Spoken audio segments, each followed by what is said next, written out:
Assalamualaikum, hai teman-teman. Terima kasih udah mau klik video ini. Buat teman-teman yang baru hadir, aku ucapin selamat datang dan salam kenal buat semuanya ya. Sudah masuk awal bulan Juni, itu artinya sudah bisa mulai untuk bikin budgeting yang baru. Alhamdulillah aku bisa sharing video budgeting aku lagi.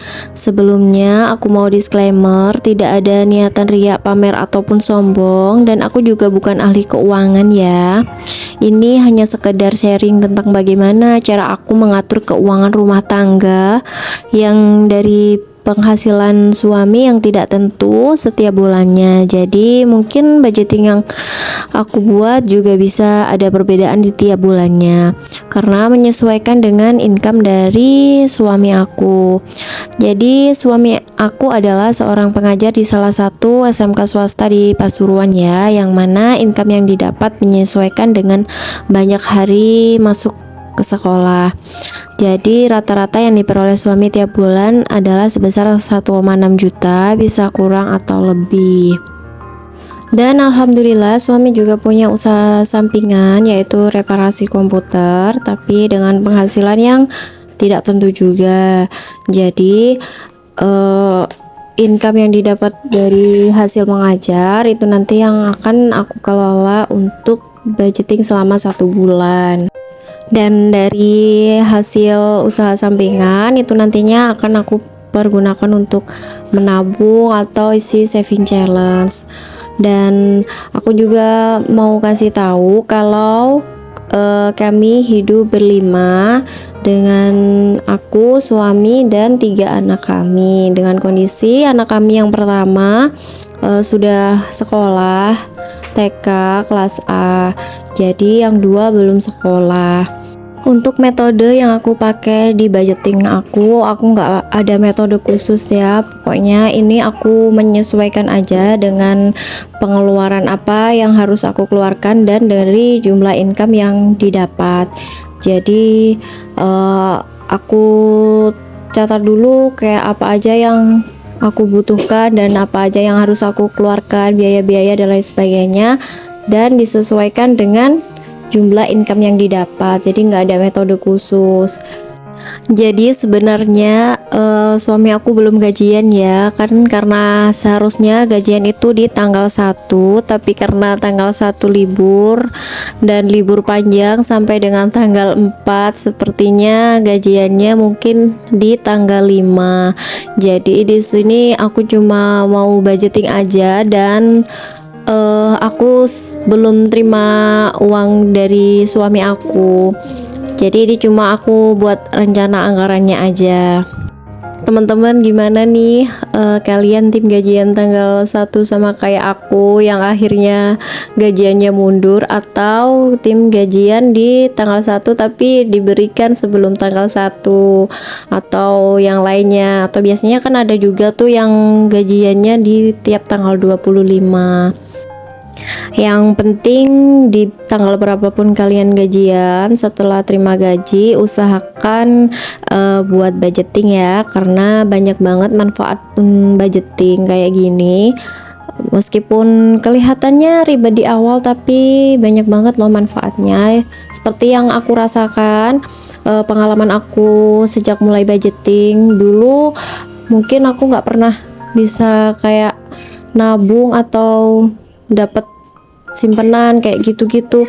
Tapi sekarang alhamdulillah, meskipun dengan penghasilan yang mungkin bagi sebagian orang itu cukup nggak cukup, tapi alhamdulillah dengan metode budgeting kayak gini aku masih tetap bisa nabung kayak gitu. Jadi usahakan untuk tetap selalu budgeting ya teman-teman.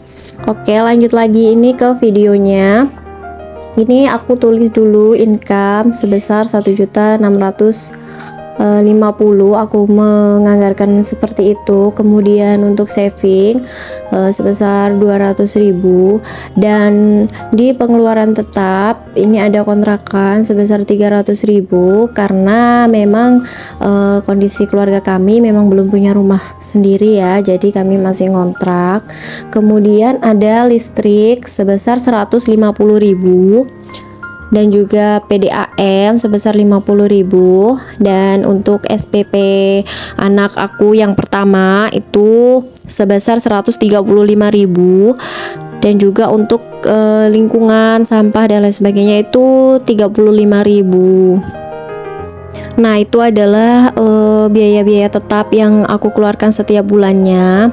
Sebenarnya untuk kontrakan ini aku nggak tiap bulan ya, karena sebenarnya rumah kontrakan kami itu dibayarnya tiap 1 tahun sekali. Jadi aku selalu menyisihkan dari income Pak suami itu sebesar 300.000 untuk dikumpulkan untuk membayar kontrakan di tahun depannya, begitu. Dan untuk kayak wifi dan lain sebagainya, ada itu biaya-biaya yang memang nggak ngambil dari income, jadi kayak penghasilan tambahan Pak suami itu untuk mungkin ada untuk bayar wifi dan juga untuk keperluan beliau seperti untuk bensin dan uang pegangan beliau sendiri. Dan selanjutnya ada untuk pengeluaran berubah. Di sini aku menganggarkan untuk beli beras sebesar 120.000. Sebenarnya beras ini karena aku masih ada stok, jadi juga menyesuaikan dengan anggarannya. Jadi income Pak suami ini aku cuma menganggarkan sebesar 120.000. Ini mungkin dapatnya sekitar 10 kilo beras. Harusnya itu 1 bulan itu kami menghabiskan biasanya 15 kilo beras, bisa lebih sih, kadang juga kurang, tergantung kami makannya banyak apa enggak kayak gitu. Dan selanjutnya untuk groceries ini kami menganggarkan 70.000. Dan untuk belanja mingguan aku menganggarkan 400.000, dimana tiap minggunya adalah 100.000. Dan untuk diapers, karena anak aku yang paling kecil masih pakai diapers, aku menganggarkan 100.000. Gas dan galon 70.000. Sebenarnya ini nggak cukup sih kalau gas dan galon 70.000, karena memang di sini cuacanya termasuk panas. Jadi biasanya dalam 1 galon air itu kami habiskan untuk kadang 5 hari atau paling lama mungkin seminggu. Dan ini untuk sedekah 20.000. Dan jaga-jaga aku nggak isi karena ini menyesuaikan dengan perkiraan income yang akan didapat suami dan diberikan ke aku. Dan kalau misalnya nanti ada kelebihan atau kekurangan dari income tersebut, mungkin nanti aku akan sedikit merevisi di budget plan ini. Dan ini untuk budgeting aku di bulan Juni ini. Semoga ada manfaat yang bisa teman-teman ambil dari video ini. Terima kasih sudah menonton dan sampai jumpa. Assalamualaikum.